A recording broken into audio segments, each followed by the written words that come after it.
Hello, everyone, and welcome back to Progress America Unfiltered. We've got a super exciting show for you today. I'm Tyler. I'm here with RHETT. We've got JOCELYN, we've got Linda, and we've got Michael for our special President's Day show where we're going to rank every single president in United States history, and it's going to take us a long time, so let's get started. So we're going to start from the top and rank. Oh, crap, we didn't talk about this. How are we going to do it? Worst to first. Okay. So today we are going to be ranking every single United States president from worst to first. All right, let's get into it because we've got literally 46 of them, maybe 47, depending on how you count. So let's get started with our worst president. All right, coming in at number 46 out of the 45 individual presidents, we will be handling Grover Cleveland's 2 terms separately, because I do think we have a lot to say about both. Coming in at number 46, the basement of presidents, Franklin Pierce. Wow. Yeah, he was a pretty bad president. So one of the things that I think we'll see as we're going through the rankings is that in the basement here, the bottom 2, this is a little bit of a spoiler, we've got the ones right before the Civil War. Yeah. I will say my one comment on Franklin Pierce was that I literally don't think I've ever heard of this man. I don't think I've ever read his name in a textbook. So it does track that he would be last for me. Covering during our research for this one was who are the hottest presidents in American history? And this one, although he was number 46 in terms of the worst, we did find in our research that he was considered to be the hottest with Handsome Frank as his nickname. So at least he has that for what it's worth. Yeah, unfortunately for him, there were various categories that we considered when ranking the presidents, and hotness was not actually one of them, although there was an aesthetic/vibes category. So, in theory, people could have incorporated attractiveness into it, but it looks like nobody did so for poor Franklin Pierce. And it is true that he just really was a president who I think he sort of gets overshadowed by most people in the awful rankings by James Buchanan, because Buchanan was right before the Civil War. But, I think we're really shining the awfulness spotlight on Franklin Pierce that he deserves, because he's someone who kind of came into office okay, this guy's a Northerner, maybe he's actually going to do something besides just appease the South. And instead, he really just did absolutely nothing to stop the oncoming Civil War or to slow the spread of slavery. So, yeah, don't like that guy. Well, that seems like a great segue to number 45, James Buchanan. James Buchanan was a president from March 4th, 1857 to March 4th, 1861. Buchanan, again, like Pierce, led up to the Civil War, did not deal with the problem of slavery, and as soon as he stopped being president, a bunch of states quit. Yeah, the only comment I had for this man was meh. He was just there. Yeah, I mean, I was interested when I was doing some research for this to find out that his foreign policy was even pretty awful. He didn't do anything there, tried to do a bunch of things, it failed. And I believe he came into office with people thinking okay, this guy's a statesman, he's been in the cabinet, he's going to make us look good to the rest of the world. And he couldn't even manage to do that. So, yeah, disappointing. Yeah, other than his position at the bottom of a lot of worst president rankings, or the top of worst president rankings, other than his reputation as one of our worst presidents,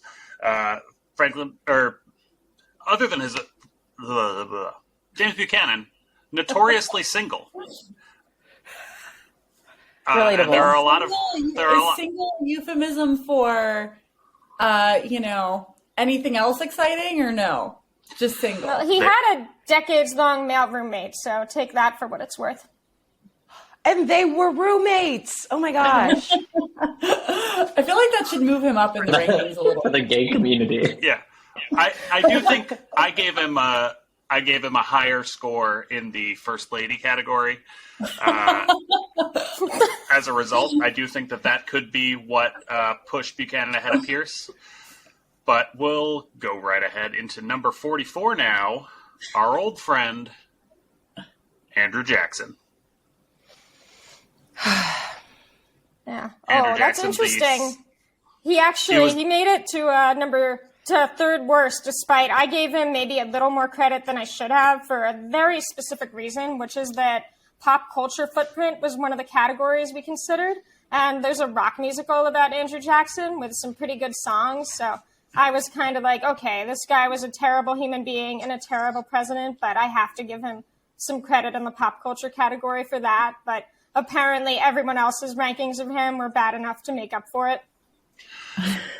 Yeah, looking across the categories, I can see that Andrew Jackson's highest score is in the pop culture footprint category. He does particularly poorly in war crimes and foreign policy. For a So, refresher, Andrew Jackson. What level of war crime did we have for him? I know Trail of Tears, slavery. What else? Didn't he do other bad things, Yeah, am I missing that? The whole Indian Removal Act and Trail of Tears, like, he's one of our leading genociders. Oh. Yeah. He And was he's on also the $10 very bill. War crimes. Yeah. And the musical, sorry, Linda, is not that good. Not good enough to excuse the war crimes, in my opinion. Well, I think we How all good would should a listen musical to have it. to be? How good would a I mean, musical look at have to be? Hamilton. We forget that, like, a lot of people in Hamilton maybe did some war crimes on some level, but the musical is just so catchy. Yeah, no spoilers. Moving ahead, in at number 43, our 22nd president, Grover Cleveland, in his, I believe, first term. Let me just double check that. There's a big gap between the terms. Was anyone responsible for the Thank gap this between the exercise for terms? teaching me that Grover Cleveland was a president. You could have told me any name, I would have believed you, but I learned we had a president named Grover Cleveland, and apparently he was pretty bad. Before he was a Muppet, he was a president. Yeah. I was about Our to only say, it president to sounds like a serve made-up non-consecutive terms so far. Yeah, so I think I ranked the two terms about the same, but I did give him a 1 for First Lady, like not because his First Lady was a bad person, but because he actually knew her since she was a baby and bought her first cradle.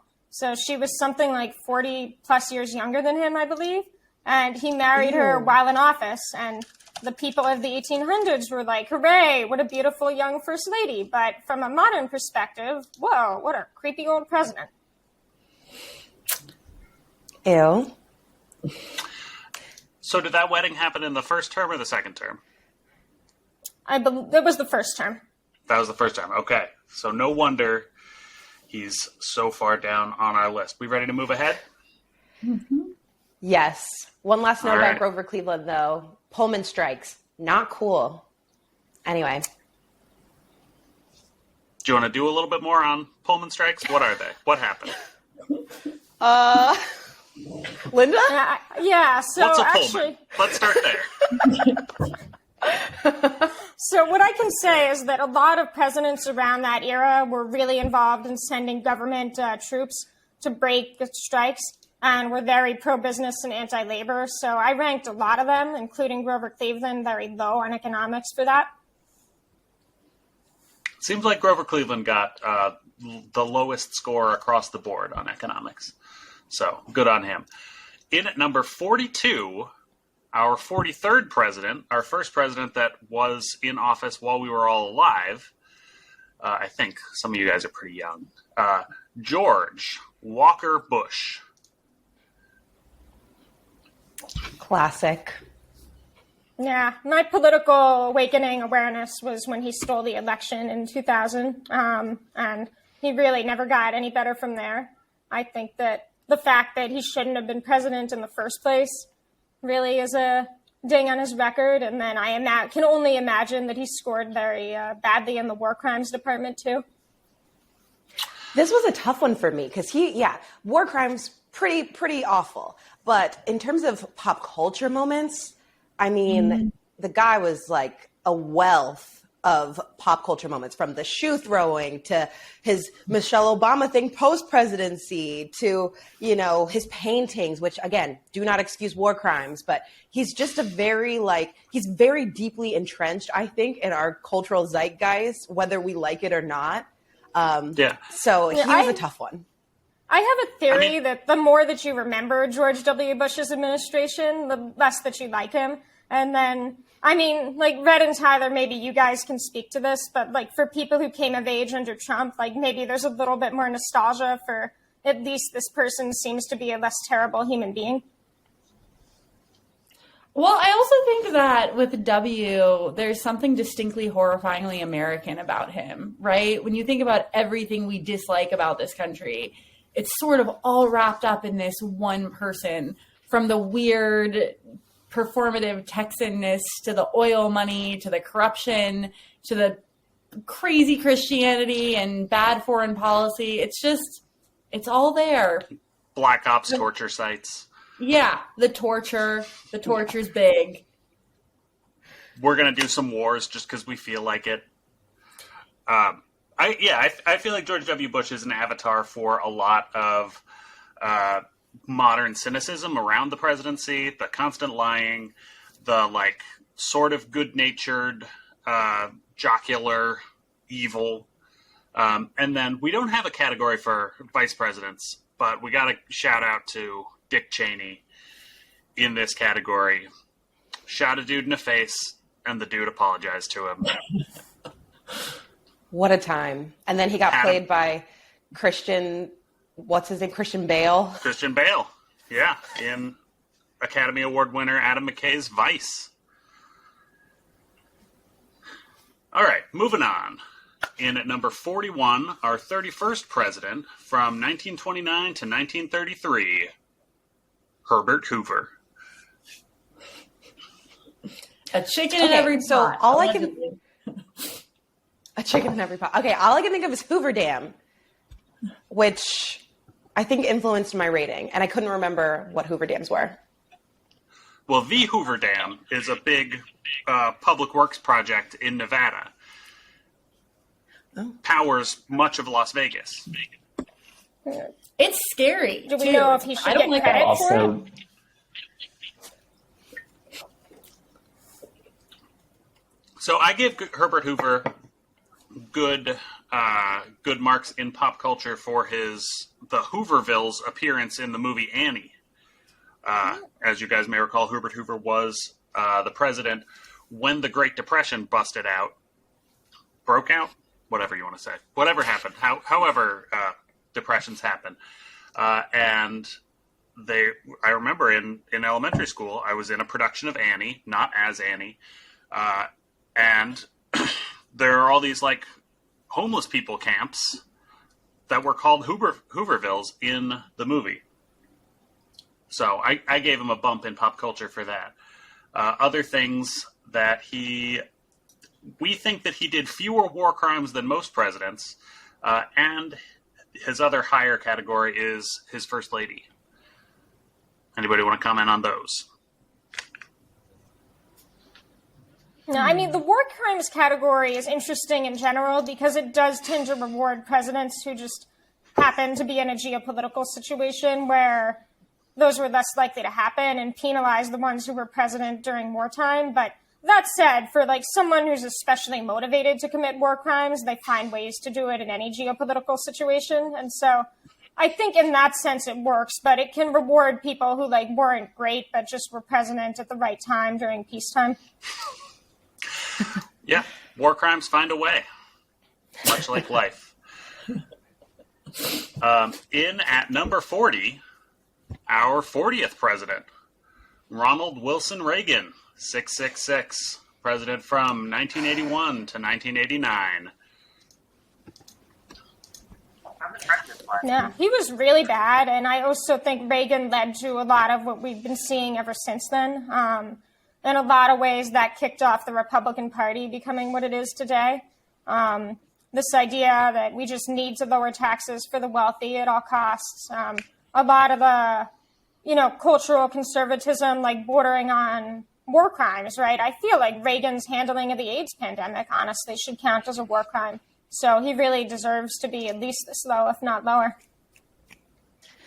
Agreed. I mean, I think at this point, anyone who knows me knows that I blame literally everything on Ronald Reagan. Anytime I stub my toe, I know he has something to do with it, genuinely. So I don't like this guy. I think truly if this was my ranking, he would probably be at the very bottom by himself. I think from his handling of the AIDS crisis to, trickle down economics to he stopped making public colleges and universities free. So now this is why we have a crap ton of student loan debt. Literally everything that you can think of that is wrong with our current society, down to the most random minute thing, I can tie back to Reagan if you give me 20 minutes. So yeah, what a bummer.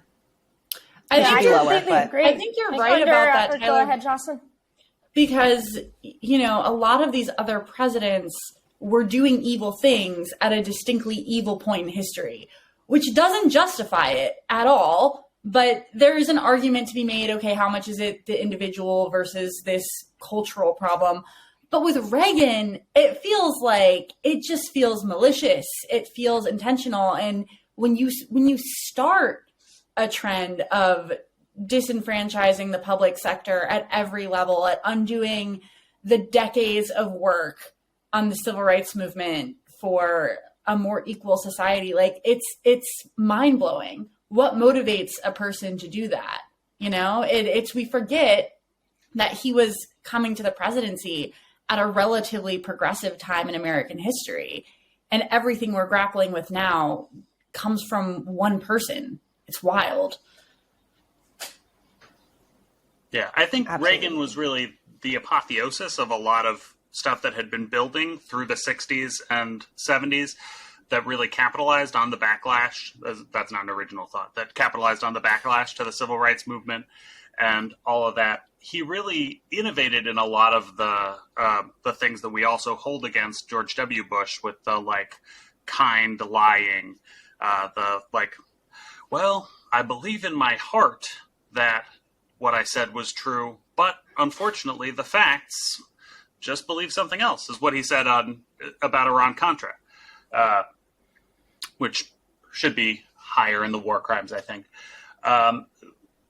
Reagan did well in our categories. Again, in the pop culture impact, he had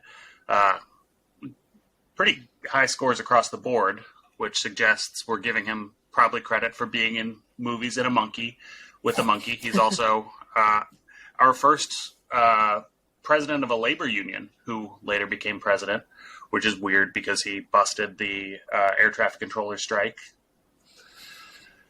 So, Ronald Reagan. And also, we've got to shout out Nancy Reagan. Just say no. Kind of lame, but, also very impactful in the pop culture space. And I can't even get it. All right. I don't want to get into the Nancy Reagan internet. That we learned about her. I can't say it. She was very popular, okay? That's what matters. She was liberated.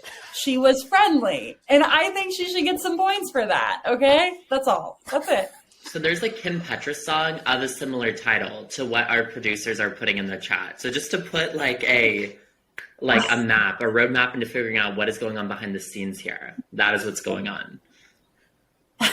Also, that's a fun song. Just look it up for yourself. Please don't make me say it. My dad watches this show. Anyway, next president. In at number 39, president from 1923 to 1929, our 30th president, Silent Cal, Calvin Coolidge.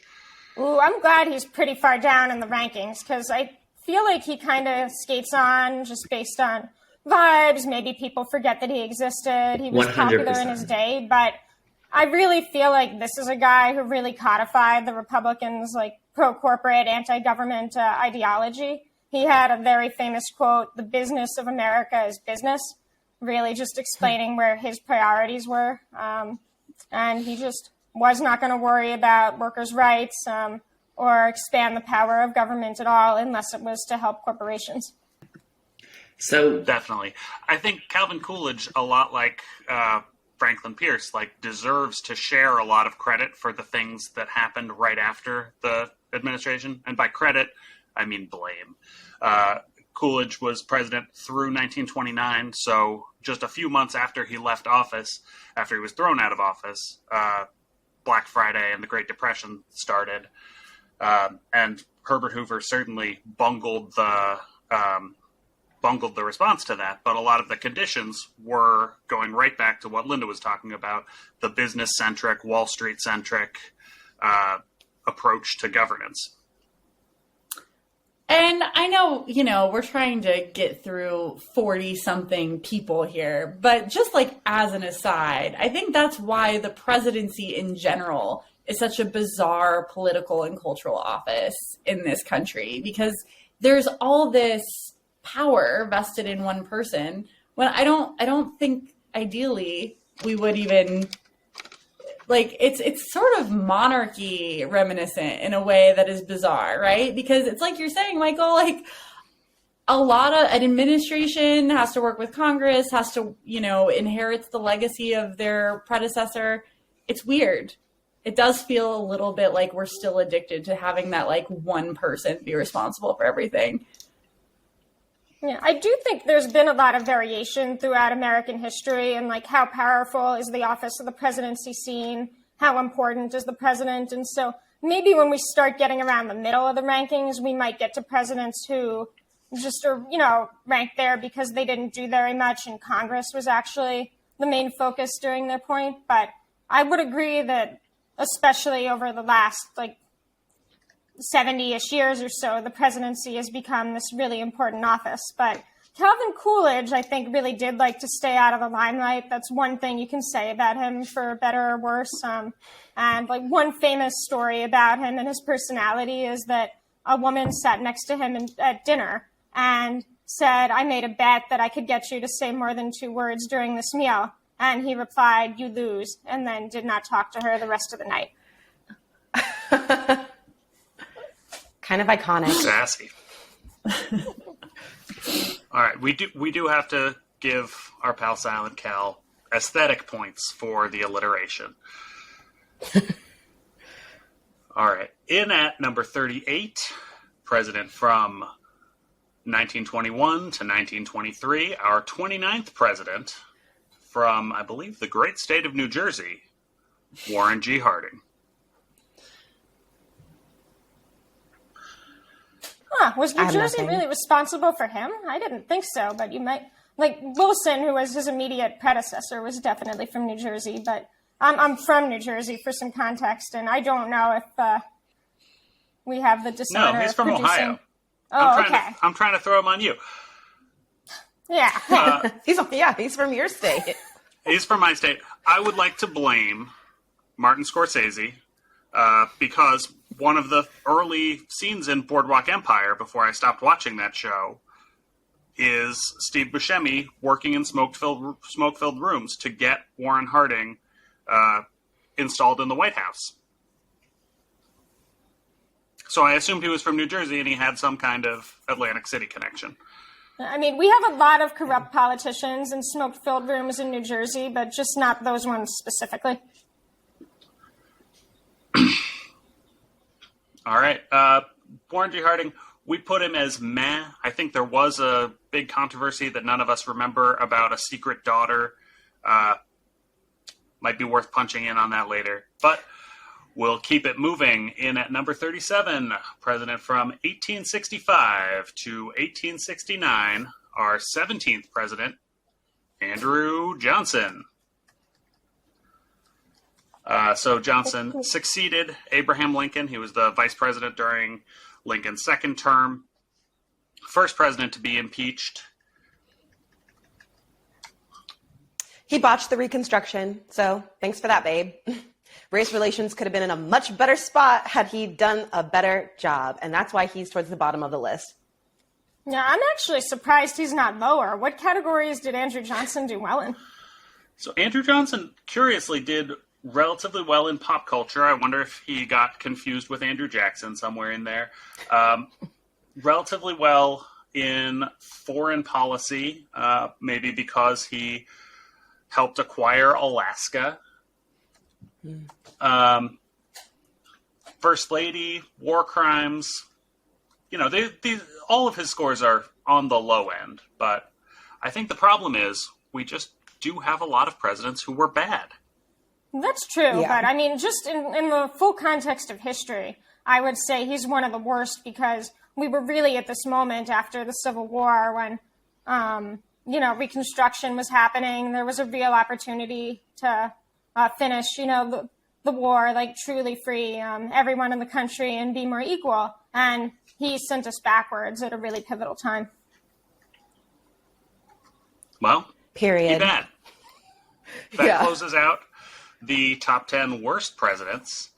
Woo! So in at number 36, president from 1849 to 1850, not a long term, our 12th president, Zachary Taylor. Zachary Taylor is... Oh. No, you go first. When I go through the presidents in my mind, and I try to remember, like they're the begats in the Bible, and then, Monroe begat Madison, and et cetera, Zachary Taylor's about where I start to lose the plot. I feel like he is one of the more forgettable presidents, and it makes sense because he was president for less than a year. I just thought it was crazy that he died, maybe because he drank a bunch of iced milk and ate a lot of cherries. And then he died like suspiciously soon after doing that. And I thought that was pretty wild. If I was a refrigerator company, I would do an ad about him. Like, don't be like Zachary Taylor, buy a refrigerator. Yes, the Zachary Taylor science starts back up. One fun piece of trivia that I found out is that one of his daughters actually grew up to marry Jefferson Davis, the president of the Confederacy. So keep it sketchy, Zach. In at number 35, president from 1980, in at number 35, president from 1893 to 1897, our 24th president, also our 22nd president, Grover Cleveland. Literally see above comments for Grover Cleveland. Yeah, weirdly, he's getting bolstered in the second term in the First Lady category. So I guess after the wedding happened, we all forgave him. I do not. They were already married at that point. Yeah, the crime has been committed. In at number 34, president from 1850 to 1853, our 13th president, Millard Fillmore. Oh, I gave him high rankings relatively in pop culture because of that Millard Fillmore cartoon, which I think is written by some conservative a-hole, but, it's got a footprint. Yeah, I definitely remember complaining about that wasted spot on the comics page that could have been, Garfield. I need another lasagna joke in my life. Millard Fillmore, relatively high in the war crimes category, which is interesting. Also, his first lady. Fillmore had a lot to do with the Fugitive Slave Act. So based on that alone, he's trash. I think he's not as trash as some of the people we've already talked about, but there's a certain threshold that honestly for me, any pre-emancipation and post-Reconstruction president is just not going to get above a certain threshold on war crimes for me. So the thing with Fillmore is he became president after Taylor died. He was a vice president, and he was placed on the ticket as hey, here's a northern, less pro-slavery guy to balance out the ticket. So when he became president, people, abolitionists, people who at least opposed the expansion of slavery were oh, this is good news. He's finally going to bring slavery in check. And after all these runs of terrible slaveholding Southern presidents, and then he did the opposite. So I think that's extra bad. So this might be a place to jump in here and say that, so I'm from San Francisco. There is a historic street here called Fillmore Street, and it's named after President Millard Fillmore. And it just kind of goes in that conversation of the name changes of these streets and everything and this necessity of it. Because Fillmore Street is like a historic, bustling street that's incredibly diverse here in San Francisco. And really it's named after this guy? No. I think we should just... So there's so many things that are named after Fillmore already. I think we need new Fillmores more than to name it after things. My dearly beloved and belated cat, Omar, was named after some baseball player because my wife got her with a previous partner. We don't need to go into that. But Omar, we retroactively just decided was named after Omar from The Wire, well into his life. So I think we need to find new Fillmores and just decide, actually, this street was named after that. Can you just name it after the venue and be super it's a good enough chronological? name. Like, it's a good name for sure. It's a good name. Yeah. I thought that I would have thought that it was other Fillmores. So, in at 33, president from 2017 to 2021, our 45th and perhaps 47th president, Donald John Trump. I don't know much about this one, you guys. So, yeah. Who is that? we were pressed a lot of these memories, so... Yeah, let's say this. This is something that I think is important because I think some people might be surprised that, and a group as kind of lefty as us put him kind of in towards the middle-ish, bottom of the middle. But, the truth is, as ridiculous, dangerous, annoying, comical at times he was, his impact has yet to be realized as much as some of these other presidents and the things that they were really able to just mess up in their short period in office. And, shout out to all the detractors and the people who worked in his administration that didn't do some of the stuff he wanted them to do and things like that. But, and that's not to say he didn't do bad things. He definitely did all of his Supreme Court justices and, messing up our taxes and all the things that he did. But in the grand scheme, I think, especially if we don't let him get elected again in 2024, he might just be a little blip in the, national narrative. And I think that's kind of a hopeful thing to think about. Yeah, I have a few thoughts on this.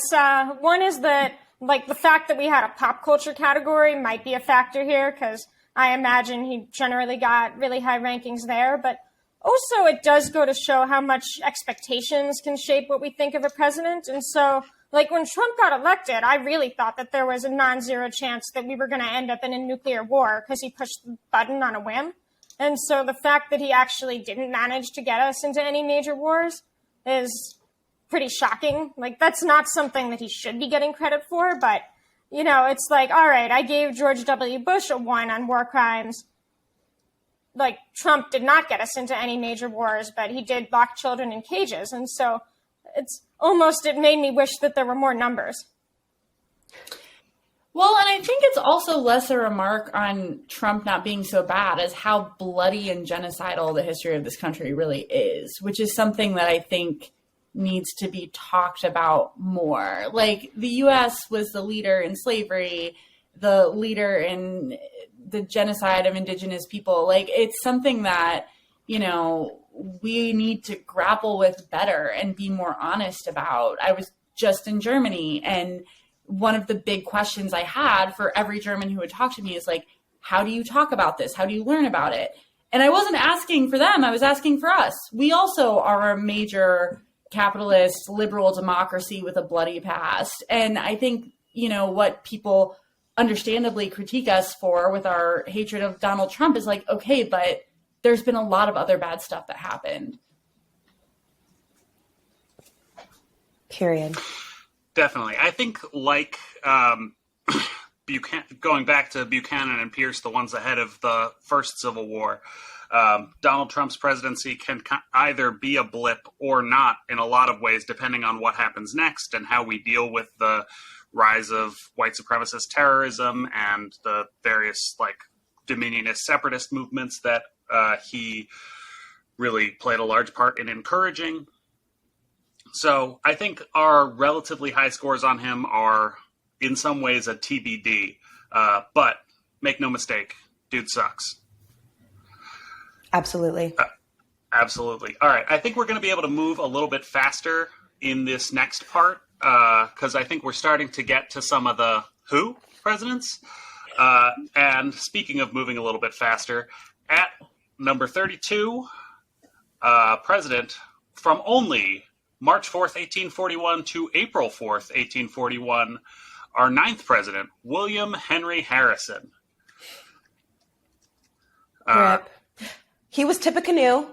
We had joked when we were researching for this episode that all I could remember from my 8th grade class was like there was a Tippecanoe in Tyler too. He was the Tippecanoe. He was the shortest presidency, so he had the shortest amount of war crimes, which, in my book is a win.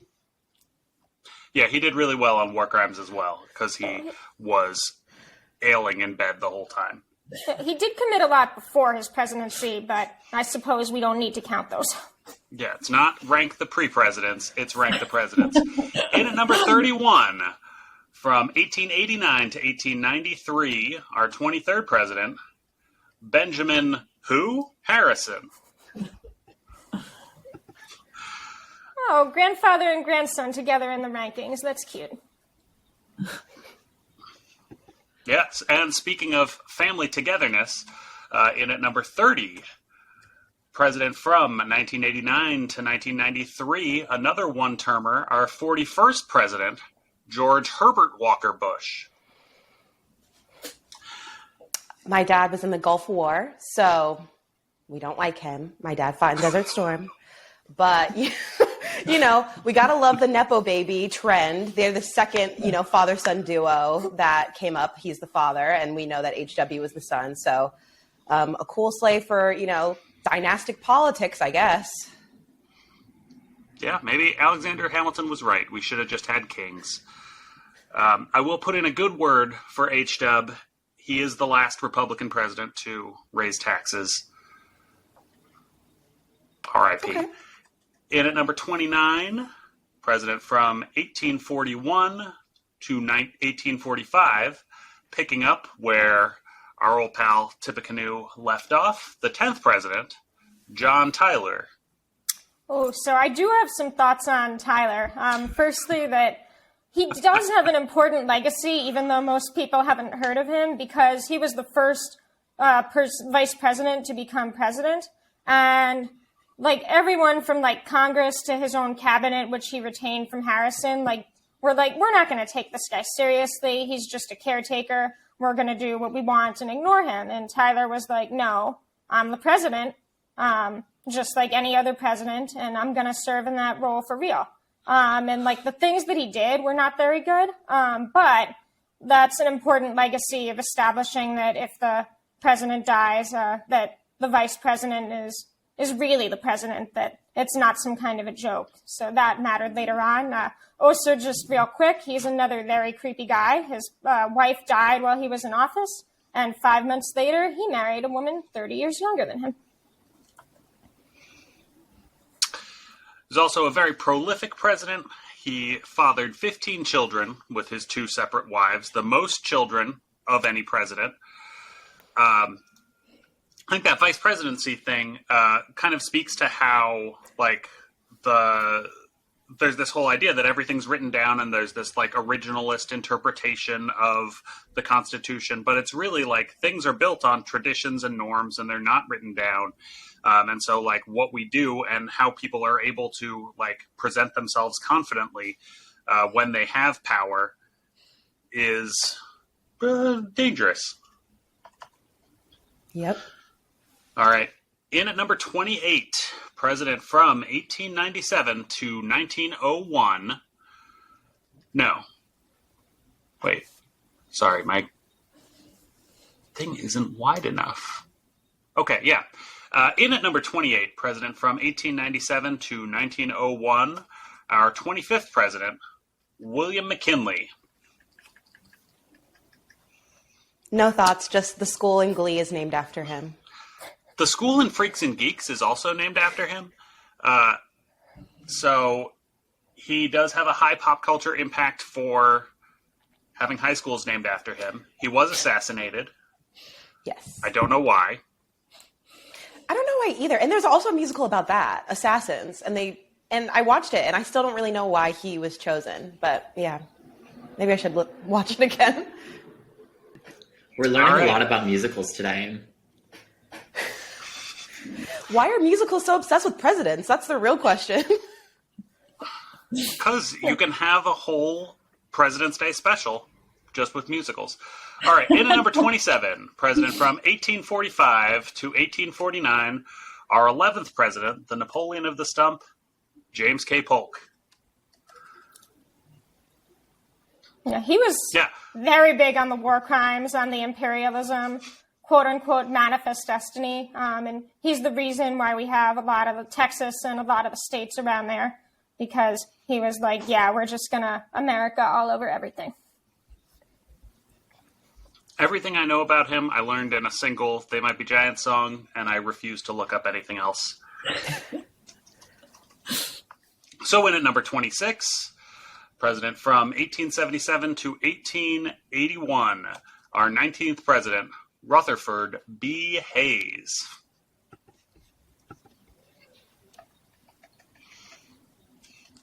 Oh, this was an exciting one. Okay, now I remember. So he was the one who didn't get the popular vote or the electoral college, something like that. And so then Congress had to elect him. And that was the first time that had ever happened, which is also kind of whack though, because he wasn't elected by the people technically.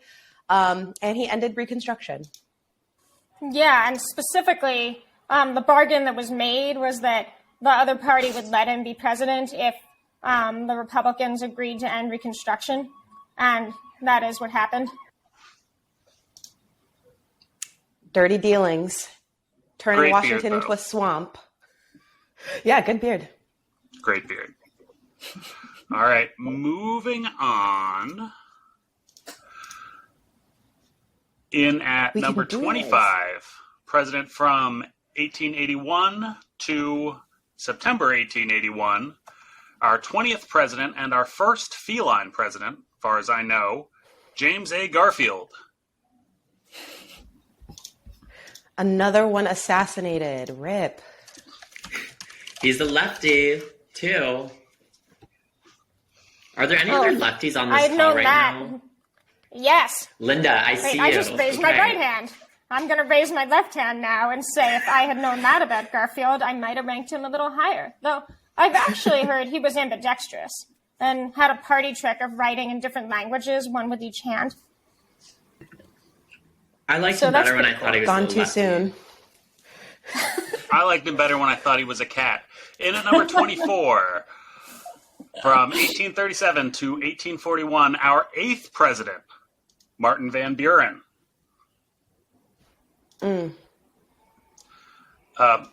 Marty featured very high for me in the aesthetics category.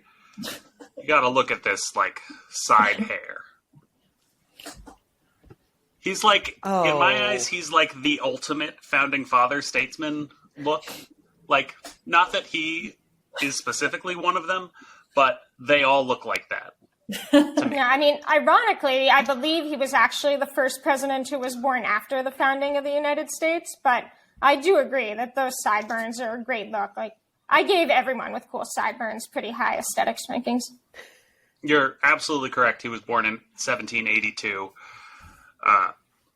But sometimes somebody can come after a thing and still define it. You define the sideburn game?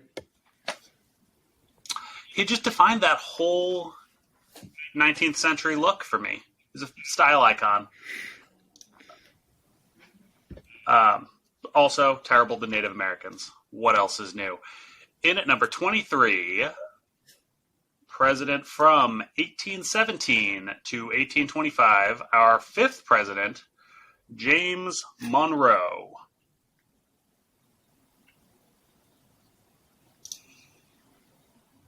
Missouri Compromise bad.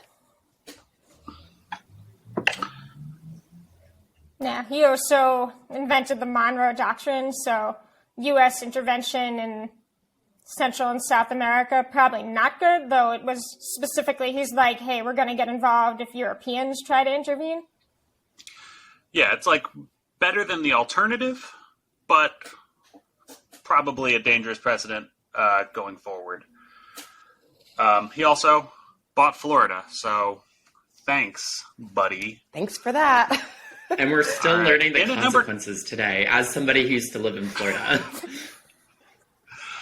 In at number 22, surprisingly high, president from 1969 to 1974, when he resigned in disgrace, our 37th president, Tricky Dick, Richard Nixon.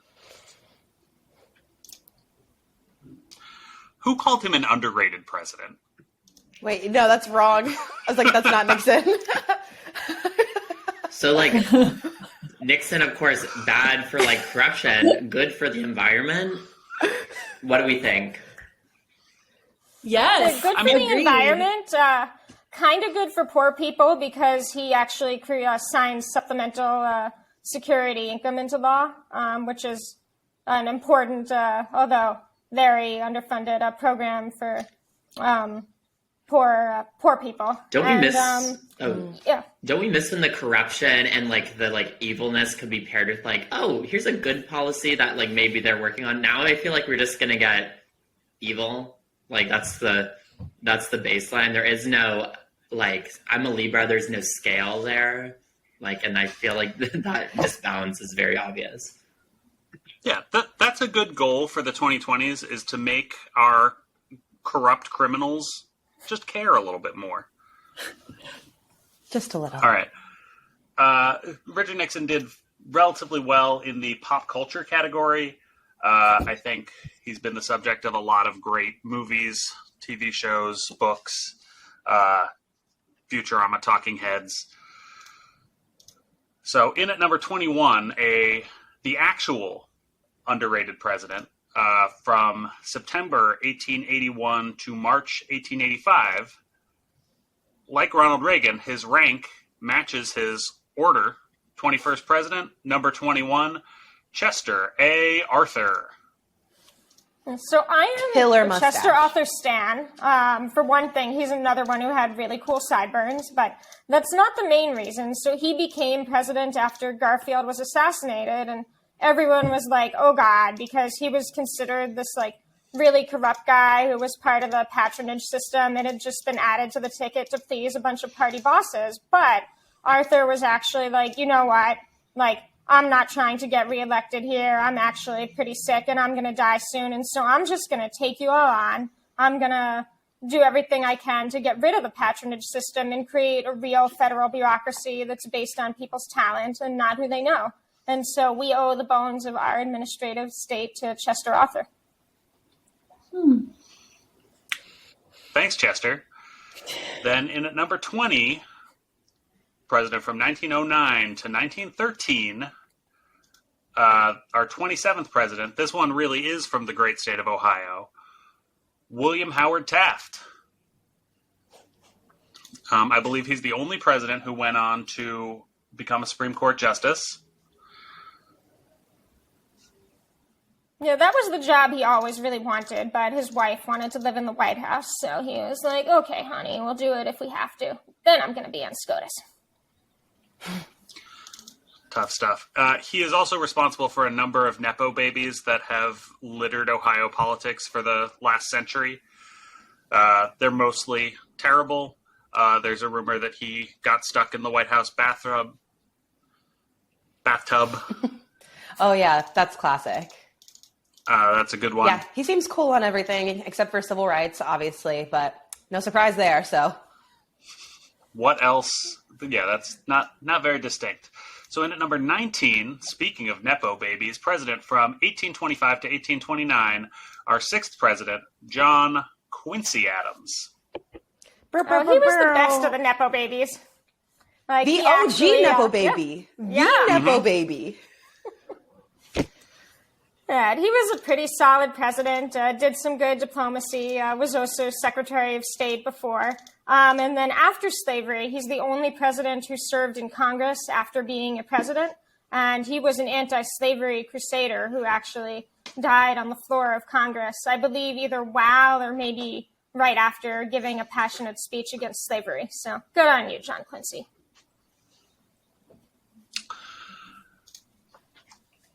Good on you, John Quincy. In at number 18, president from 1913 to 1921, our 28th president, also from the great state of New Jersey, or actually from the great state of New Jersey, Woodrow Wilson. He should be lower. He, too, he should be gets lower. points for alliteration. Speak on that. I mean, he literally let the KKK march through Washington. It's so funny because he's remembered sometimes as this, like, peace-loving intellectual. And it's like, yeah, for white people. He liked peace for white people. He was an avowed racist from the South. And, yeah, I mean, I think he should be lower. I feel strongly on that one. Yeah, Was he he the also one who screened watched Birth of a Nation? Yes. Yeah. Oh, we don't like that. I mean, everybody watched Birth of a Nation. Loved No, he it and screened said it it at was the like, White House. Special screening. But he happened to be president when the Birth of a Nation phenomenon took over. Like, Birth of a Nation was so popular. Like, half of the movie theaters that you still hear, like Lowe's, Laemmle, all of the chains are named after people who started theaters in order to be putting up showings of Birth of a Nation. Well, John Quincy Adams would not have screened Birth of a Nation at the White House. That's all I have to say. I know that's right. No, John Quincy Adams would have run in terror from the train that was coming out of the wall. Woodrow Wilson, shout out to the League of Nations. You really tried with that one, buddy. In at number 17, from Michigan, president from 1974 to 1977, our 38th president, Gerald Ford. Meh. He liked the ERA, so women's rights. Thank you. He liked the ERA. He didn't like accountability for executives. And the ERA didn't get passed, and we have never held the president accountable. So, Nope. Yep. Tough Sounds stuff. about right. Tough stuff for Jerry. In at number 16, president from 1801 to 1809, our third president, Thomas Jefferson. Yeah, he's a complicated Sally one. Hemings. Yeah. Sally Hemings. Say her name. But, yeah, he's pretty important. Yeah, I mean, as Arguably. a non-Christian American, I do give Jefferson some credit for really being very passionate about freedom of religion and enshrining that as an American value. But at the same time, he owned and impregnated people that he owned. Like, that is really messed up. Terrible person. Okay, can I just say something about that? Because I went to Monticello recently, and it's way more messed up than people talk about. It's not because, look, slavery was a very common economic, brutal institution of the time, right? But the way people engaged with it was diverse. He not only had a common law wife, he refused to free his own kids, even though he promised her he would do that. Like, it was a whole thing. And the level of brutality that in racism you have to have actual children, actual Black children, and refuse to let them out of that institution, like, that's mind-boggling to me. That's just, I don't know. Yeah, I think he did eventually let them, go free as adults, but he didn't officially free them. It was more of a, hey, we're just going to let you walk away and not chase after you, which is very messed up. And the only reason probably why he did that is that he actually, took his, mistress is not the right word, a slave, right, to Paris. And she almost didn't go back. She didn't, necessarily have to, because in Paris, slavery was not legal. But if she left, she would probably never see the rest of her family again. And so she supposedly made an agreement with Jefferson where if she went back with him, he would free their children. And that's probably the only reason why he let them leave. Test. But he's higher on the list, He brought, thank you, Rhett. He brought mac and cheese to the United States, supported Lewis and Clark's expedition, helped the expansion of the early days of this nation, blah, blah, blah. So, he's not the worst of the worst. Just personally, he's the worst. But his presidency is actually not that bad. Can you hear me? And Daveed Diggs did play him in Hamilton. Fabulous. Sorry, yes, I didn't we can hear you. I just want to say on the mac and cheese topic. No, you're good. Next president. That's enough. Sorry, on the mac and cheese topic. Yeah. Let's set the record straight, though, because he is credited for bringing mac and cheese to the country. I know I'm really passionate about this, but it was actually an enslaved individual that he asserted ownership over that brought the mac and cheese. And that person's name was James Hemmings, brought mac and cheese to the U.S. But this guy is getting the credit for it, but it should be James Hemmings, who brought mac and cheese. So we will all remember that next time we eat our mac and cheese. Thank you. That's actually important to know. In at number 15, president from 1797 to 1801, our first vice president and our second president, John Adams. Did anyone else watch the show about him with Paul Giamatti? I watched like half of it, and I've meant to get back to it for about 15 years now. Yeah, I thought that, Paul Giamatti maybe made him a little bit more likable, in a sort of very, hey, I'm unlikable, but that's likable about me, if that makes sense. Abrasive, but, appealingly so. And I think that's John Adams in a nutshell. There you go. We also did a lot of these rankings on Valentine's Day, so I think people gave extra credit in our hearts, for his relationship with Abigail Adams. Speaking of relationships, in at number 14, president from 1993 to 2001, our 42nd president, William Jefferson Clinton. I mean, playing saxophone on Arsenio Hall, nothing's ever going to top that pop culturally. So you got to give it up. Was a cool dude. And, also had other pop culture impacts that we don't need to get into, but we all know what they are.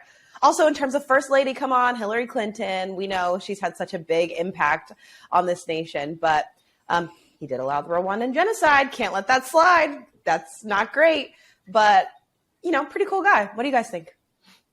I think he's had one of the fastest reevaluations that anyone can, but, while he was president, most people, generally liked him, popular. He would have gotten very high marks for vibes, but I did not give him high marks for vibes because in the year 2023, that guy's vibes looking back, not good.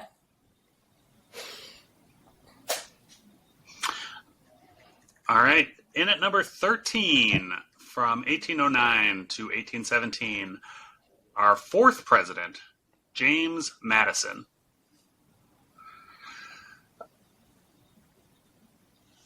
Short king. Yeah, we but stand as a a short person king. Of short stature, I appreciate him. Only 5'4", but led this entire country. Yep. Personally wrote a whole lot of the Constitution.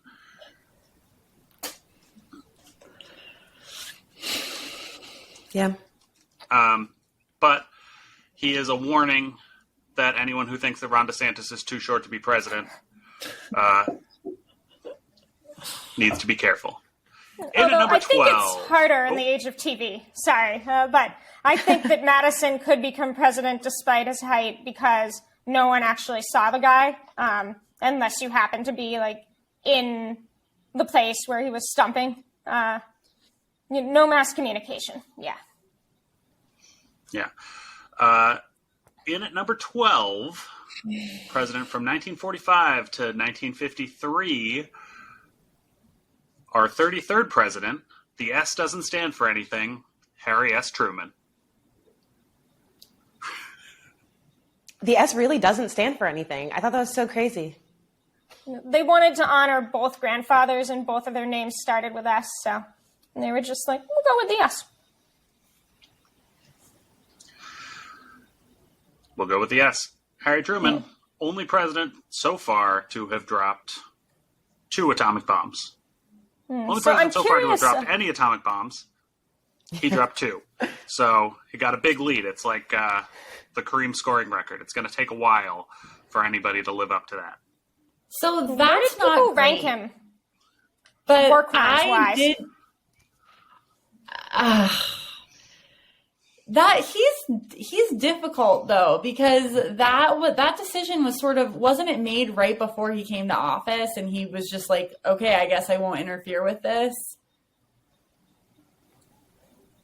I think he was the one who had to make the final decision there. He could have changed it if not, but it was a genuinely difficult call in terms of if he didn't, there would have to be a ground invasion of Japan. So a lot of Japanese civilians still would have died, and many American troops would as well. So I think that's really a case of a president having to sit there and know that he has, thousands, tens of thousands, potentially millions of lives in his hands in this moment.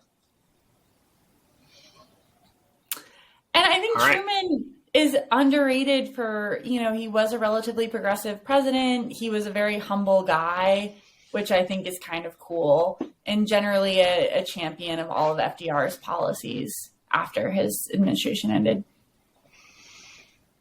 I gave him high And marks that's why he's in high. I gave him high marks in the pop culture category just for the picture of him holding up the Dewey Defeats Truman newspaper. Truly iconic moment.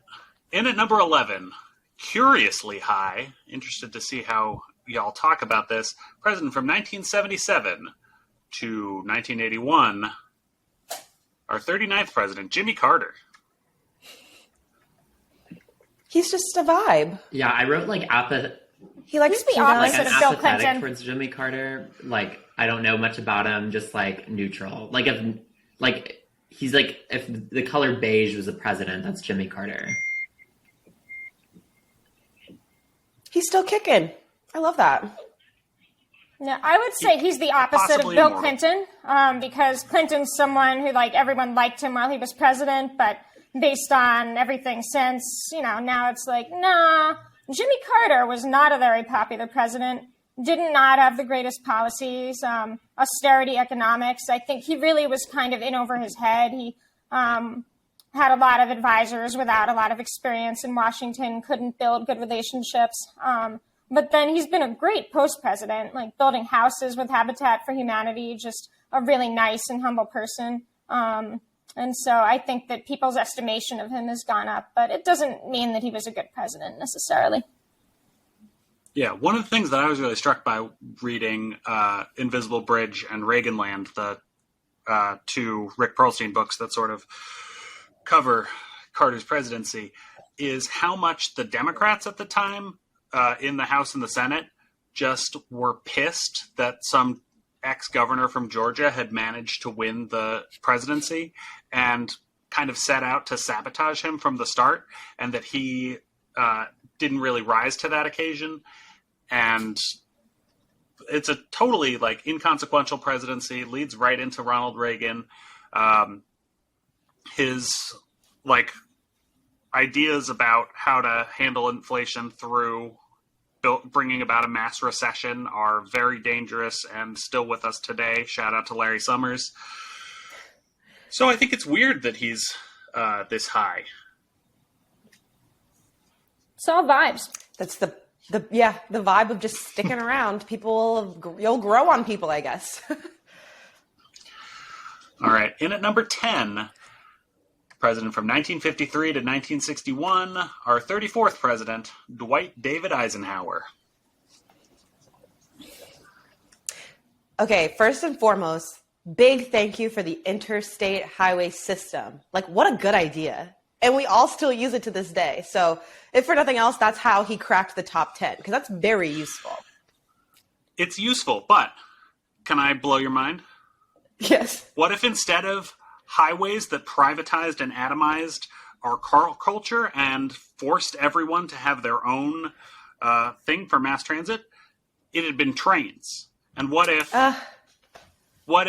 Eisenhower had connected America with an Amerirail system like you see in Europe? Well, Listen, you're right. So don't take away my leftist card. But yeah, well, now we can take the highways that are already built and just put trains on them. I love that. rip up the roads, lay down some train tracks, and I'm right. Let's just do it. But he laid the foundation. Let's do it. Also, got to give him a shout out for the military-industrial complex speech on his way out. As a former general, I feel like that's those words should have weight.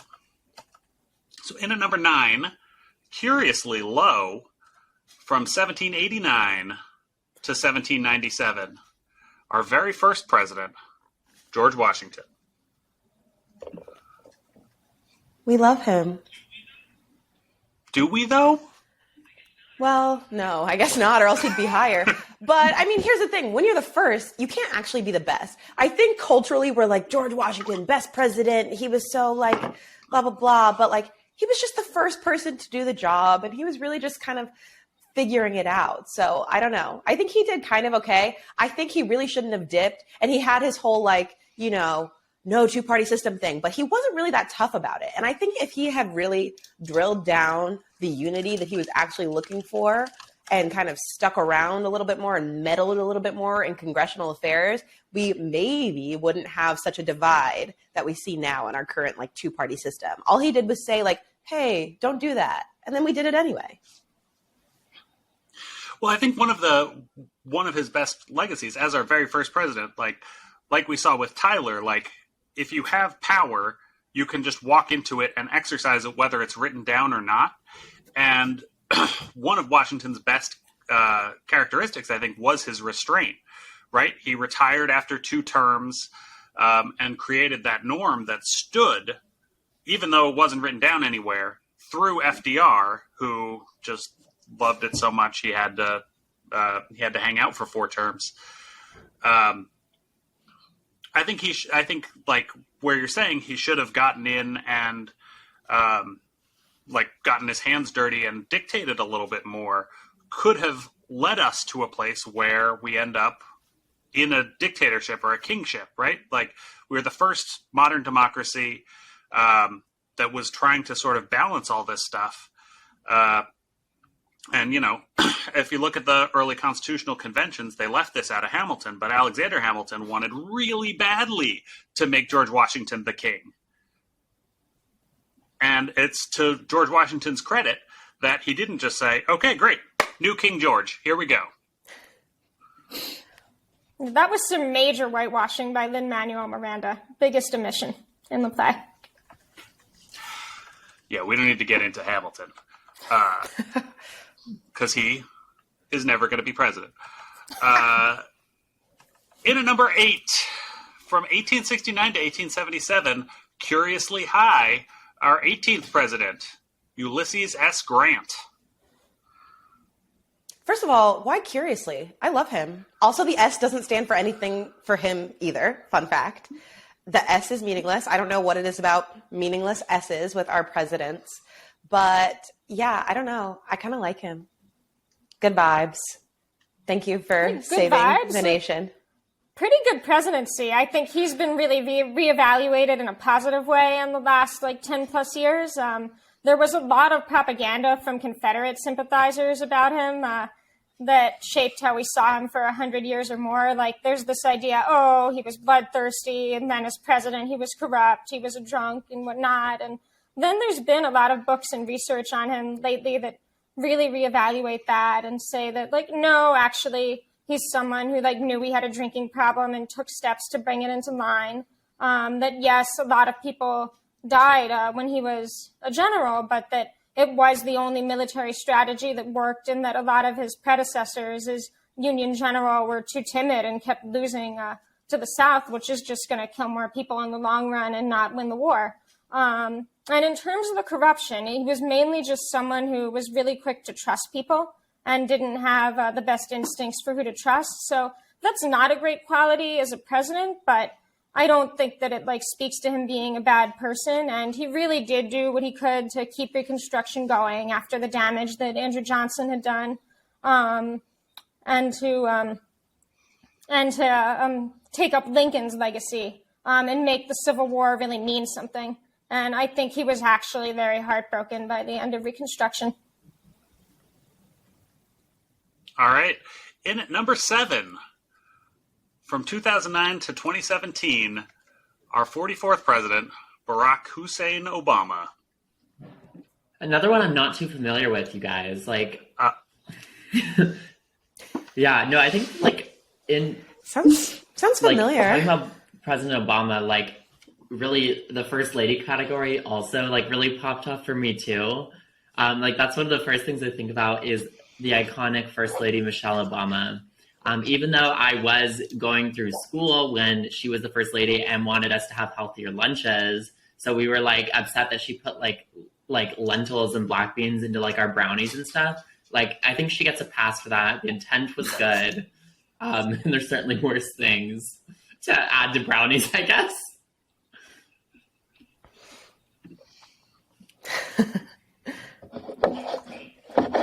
Yeah. President Obama did best out of all 46 in the First Lady category. So shout out to Michelle. He also did really well in the vibe category. Presidency, problematic in a lot of ways. Failed pretty hard in reining in the big banks after the Great Recession. Totally got effed over by an increasingly radicalized Republican Party. And I do think, like Trump, he's one where the jury's still out a little bit. It could look a lot worse if Trump's minions, create another civil war or something like that. All the steps that Obama didn't take to stem that will probably look a little bit worse. But Barack Obama, he's a great vibe. In at number 6, from November 22nd, 1963 to 1969, our 36th president, Lyndon B. Johnson. No, that's interesting. I was expecting that he would be right around the middle because he did some really good things and some really bad things, namely Great Society, really good, Vietnam, really bad. But it seems like we collectively weighted the Great Society higher. I think so. I think that, especially after, JFK's assassination, there's just so much up in the air about what would happen with civil rights in a very similar tone to some of the presidents we were talking about post, Civil War and during Reconstruction. It really is this big question mark of what you were going to do. And I think a lot of the legislation that was passed during his presidency, the Civil Rights Act, the, Voting Rights Act, all of these things are super fundamental to our democracy, and we're seeing them being stripped back now. So I think maybe it's that hindsight is 2020 to see how important, or it's 2023. Anyway, but it really shows you how important those things were for civil rights specifically. So I think he scored really high for me on civil rights, but Vietnam War was terrible. So pretty low in foreign policy and things like that. But I think, in terms of his presidency and what it meant for this nation specifically and the way that we see it kind of play out now, I think it's hard to discount how important some of those things were that he got done. In my opinion. And then in at number 5, president from January 2021 through Joseph Robinette Biden, our 46th president. Recency bias. Recency bias is strong. He's doing pretty good. Could be a lot worse. Remarkably unpopular. We don't need to spend too much time on Joe Biden because, all politics content is kind of a referendum on Joe Biden right now. Everybody knows what's going on. He's a weird guy. He's had a lot of legislative success. Passed so many bills in a very divided time in our country. But we could also pass a lot of bills during a very united time in our country, much like our 4th favorite president from 1933 to 1945, the 32nd president, Franklin Delano Roosevelt. Oh, I thought he would be number 1, but it's probably because of Japanese internment. Maybe people counting some other stuff as war crimes. But he's still number 1 in my heart. Yeah. Didn't do so great on the war crimes. But the New Deal, so like obviously he's high up. So the New Deal, the first New Deal, the second New Deal, freaking amazing. Social Security, like he did some really, really great stuff. And I think if anything, this whole President's Day special is making you realize that sometimes you have to take the good with the bad with a lot of these guys. He did a ton of good, but also some really bad stuff too. But I think some of his goods definitely outweigh the bads. And he was president for like forever, which is kind of hilarious. Yep. And then in at number 3, from 1901 to 1909, our 26th president, speaking of Roosevelts, Theodore Roosevelt. Oh, he should not be the higher ranked Roosevelt. That guy was really racist and a eugenicist. Like, awesome on conservation, national parks, great personality, but he's probably like top 10 most racist president. Well, maybe. A lot of them. That's stiff competition. They didn't put that on his Wikipedia. They left that out of his Wikipedia. Revision. Yeah, he was all about like white women. Yeah, he was like white women need to have way more babies for the continuation of our race, like straight up. Anybody want to revise their civil rights score and see what happens? Let's take this from the top and refilm. Yes. In at number 2, president from 1961 to 1963, our 35th president, John Fitzgerald Kennedy. Oh, no, he wasn't that great. So we did have the vibes section. But he was... These are the definitive rankings, Linda. I know, but it's all vibes with JFK. Like, vibes and nostalgia because he's got assassinated. And, like, okay, he managed to not blow up the world during the Cuban Missile Crisis. But, like, what did he actually do? Like, Johnson was the one who took over and got stuff done. Yeah. He created the vibes, and he died for our sins. Our producer just put in the chat, Linda, have you seen how good he looked? And I think that's honestly like the big takeaway from JFK. Oh, okay. Should we revise Franklin Pierce? Is Franklin Pierce going to be number 2 now? Listen, I will say it is a grandstanding American tradition to go 100% on vibes and like 5% on facts. So unfortunately, he's got the vibes. The rankings stand. All right. Well, we have been through 45 presidencies. Only one remains. From 1861 to 1865, our 16th president, Mr. Penny, Abraham Lincoln. Woohoo! Honest Abe. To me, I know that like, a lot of people think of George Washington or whatever, but like, to me, he's like the quintessential American president, I think. Like, he was like the first biography I ever read. I think obviously his, presidency taking place during one of the most impactful times in American history, the Civil War, is important. But like, just in general, like, he was an interesting looking person. He had a weird little story. He had a really crazy, cool wife who kind of went crazy, but he still loved her, and that's kind of sad. And he was 6'4". He just had it all. I don't know. Yeah, what else is there to say about Abraham Lincoln? What else is there to say about presidents? Did we say it all? And he's number 1, and he still had his own issues. His own, signing the Emancipation Proclamation wasn't just something he did out of the kindness of his heart. It was, something he did in the act of war. And he did plan to try to send Black people back to Africa afterwards. That was his big plan.